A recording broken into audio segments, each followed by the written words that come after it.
Les MIGI sont des maladies chroniques, donc ça veut dire que le traitement va se prendre pendant longtemps, alors peut-être pas toute la vie, mais pendant un certain temps quand même.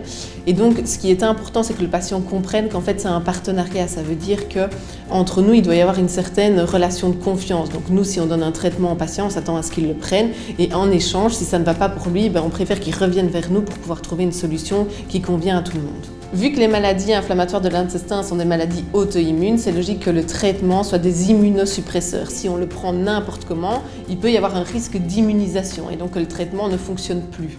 Alors on a plusieurs traitements sur le marché, mais on n'a pas 1000 options non plus. Ça veut dire qu'on essaye d'expliquer aux patients que quand on en commence un, on va jusqu'au bout pour voir si celui-là fonctionne avant de devoir changer de thérapeutique.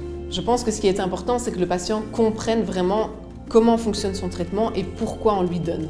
Une fois qu'il est au courant de tout ça, il aura plus envie de prendre son traitement correctement parce qu'il verra les bénéfices pour la gestion de sa maladie.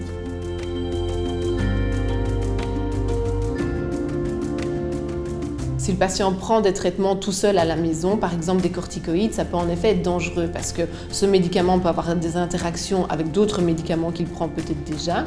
Et ensuite, ça veut dire qu'on ne règle pas le problème de fond. Sa maladie continue à évoluer et lui prend des corticoïdes pour masquer les symptômes. Donc c'est vraiment important qu'il revienne vers nous et qu'il nous le dise pour que nous, on puisse adapter la prise en charge du patient.